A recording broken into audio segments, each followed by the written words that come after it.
Folks, today is April 4th. And typically April and also could run into May.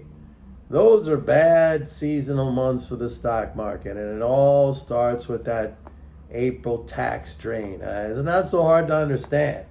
We all pay taxes. Some of us get refunds. Some of us have to write checks. I'm one of those guys that has to write a check.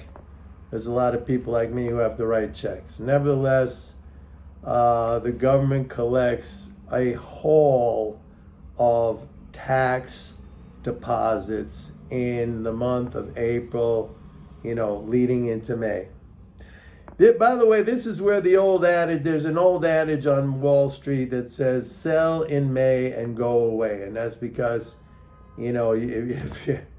if you want to use the swimming pool analogy, that's a big, big drain from the swimming pool. Now, luckily, as I've explained to you guys many times, the government is always net filling the swimming pool.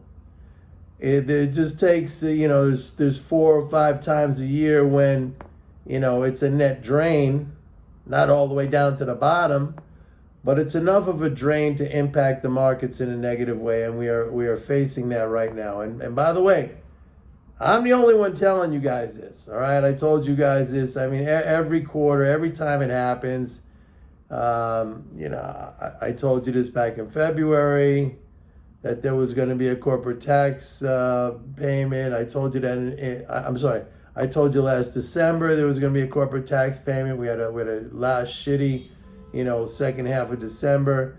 I told you that February was going to be the peak in the flows back into the pool, and that was like the peak in the market then. And then I said, anticipate, we'll get some in March. We didn't really have much in March, and now we're going to get the big April tax drain.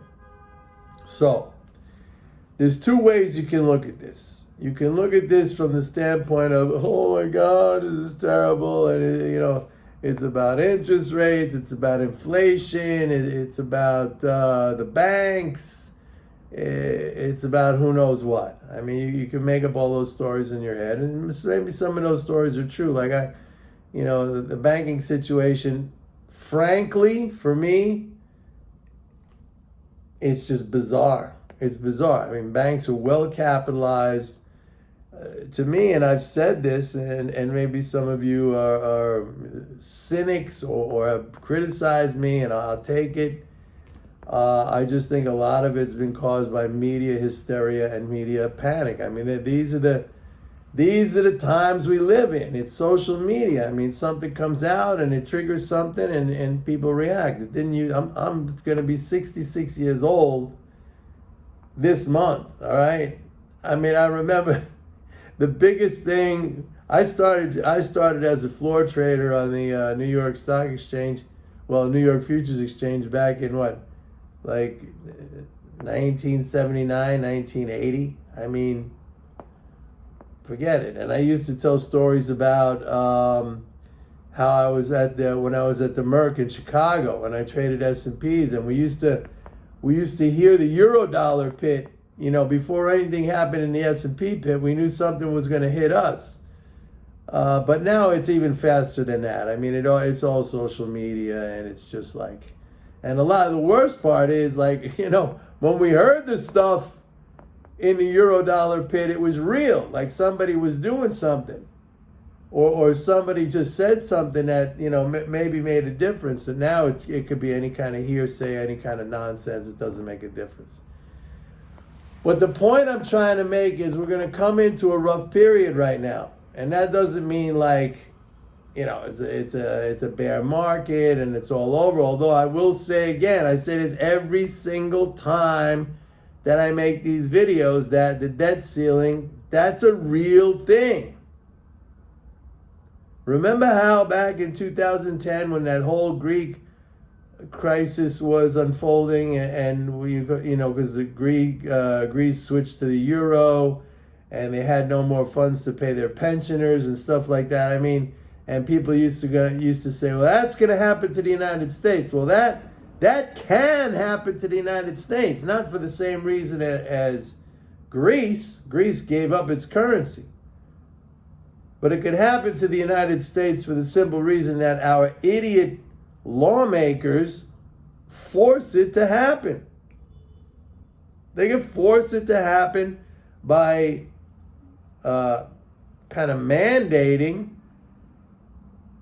or giving us no other choice but to have kind of like an austerity budget where the government can only spend what it takes in taxes. And then you get into this vicious circle where, okay, the taxes come in, you pay at the minimum, and then at the minimum, people start losing their jobs, businesses go down, more people lose their jobs, taxes come in less, you got to pay at the minimum again. At the minimum, I mean like just what comes in form of taxes, and you get, it's the opposite of filling up the swimming pool. It's actually draining the swimming pool. And I'm worried about this. I am.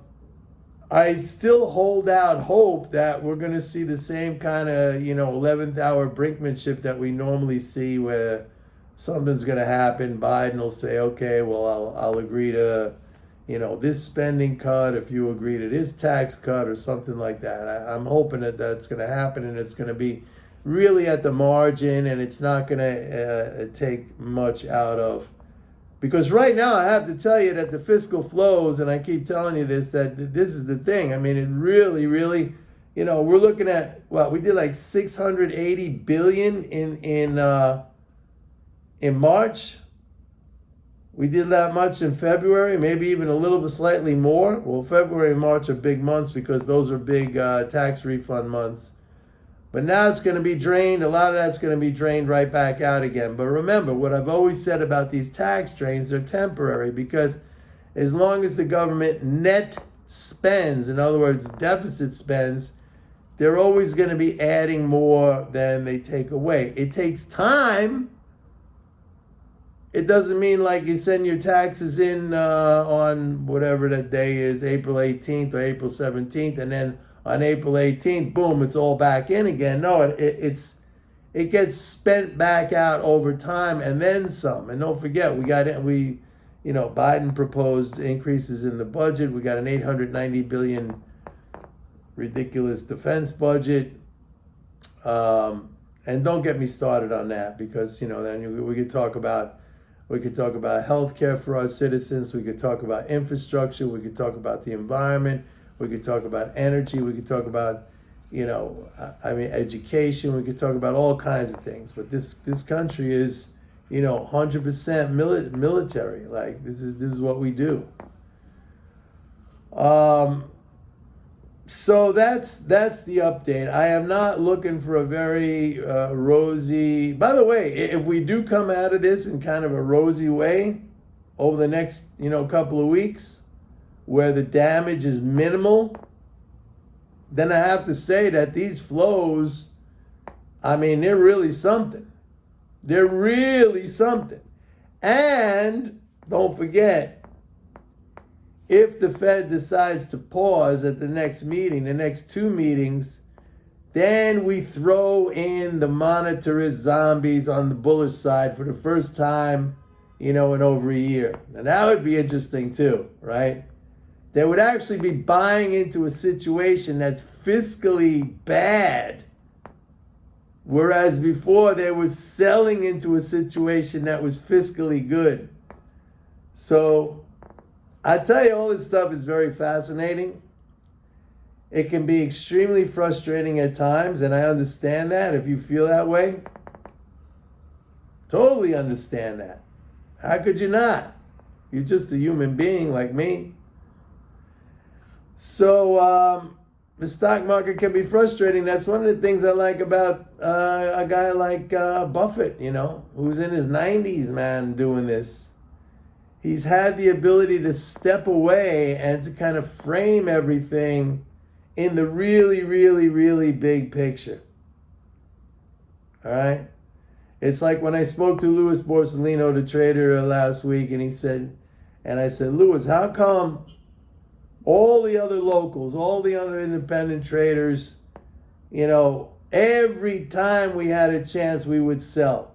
The slightest downtick, and we're on sold, like, and he said, it's a 150-year bull market. What do you want me to do? I mean, that was like, that summed it up. That summed it up right there. So, like, there are people out there with intelligence. There are people out there with perspective. You got to try to find those people. They're rare. Okay? They're rare. You're not going to find them on CNBC. I'll tell you that. I don't care whose name is up there. I don't care whose name is up there. Ray Dalio, Bill Ackman. I don't care whose name is up there. The Citadel guy, who forget his name. What's he do? Front run orders? Wow. Okay, you're a genius. You figured out a system, and it's not even the fact that you figured out a system to front run orders.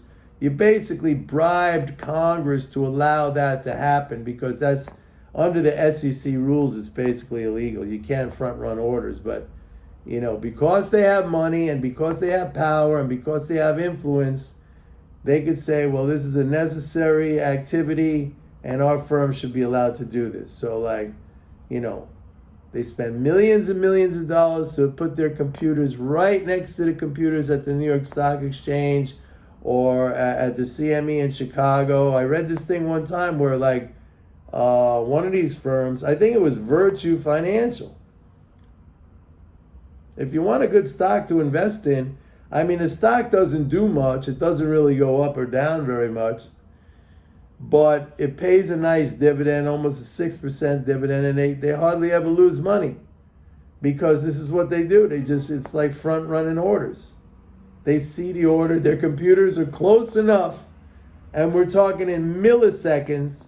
Their computers are close enough that they see the orders coming down the pipe, and they're able to jump in front of that. It's a fascinating technological, gadget to make money. It shouldn't, from my perspective, it shouldn't be legal. I think it's unfair, but everybody gets paid off. So okay, we'll let it happen. As a matter of fact, I think there was one time I had a friend of mine, the late friend.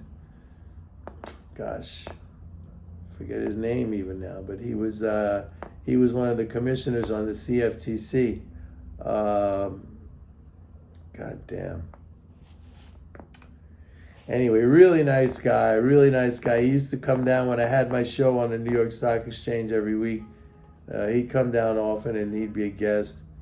And damn, man, pissed me off. I can't remember his name.